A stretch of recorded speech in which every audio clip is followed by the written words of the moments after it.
আসসালামু আলাইকুম প্রিয় এমপিভুক্ত স্যার ম্যাডামগণ, আশা করি ভালো আছেন। আজকে 25 তারিখ বিকাল 5:25 দৈনিক শিক্ষায় একটি খবর প্রকাশ করেছে। দেখুন, শিরোনাম দিচ্ছে এমপিভুক্ত শিক্ষকদের উৎসব ভাতা নিয়ে বড় সুখবর। আসুন আমরা সুখবরটি শুনি এবং জানি কি।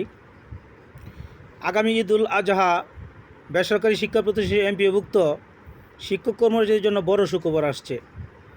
উৎসব ভাতা হিসেবে মূল বেতনের 50% হারে বাধা দেওয়ার সিদ্ধান্ত নিয়েছে সরকার। বর্তমানে বেসরকারি শিক্ষা প্রতিষ্ঠানে এমপিওভুক্ত শিক্ষক কর্মচারীরা মূল বেতনের 25% হারে উৎসব ভাতা পেয়ে থাকেন।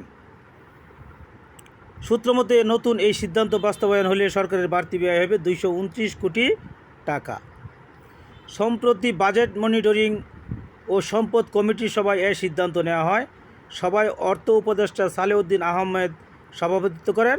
সভায় মাধ্যমিক ও উচ্চ শিক্ষা বিভাগে এ সংক্রান্ত প্রস্তাবে অর্থ বিভাগ সম্মতি দিয়েছে।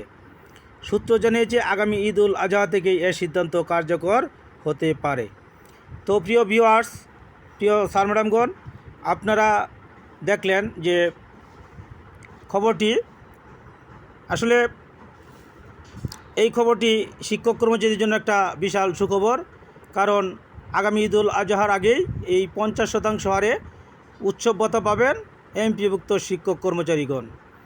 তো স্যার ম্যাডামগণ, আপনারা নিশ্চিত থাকেন যে আগামী ঈদ উল আজহার আগেই প্রজ্ঞাপন জারি হবে এবং তা বাস্তবায়ন হবে।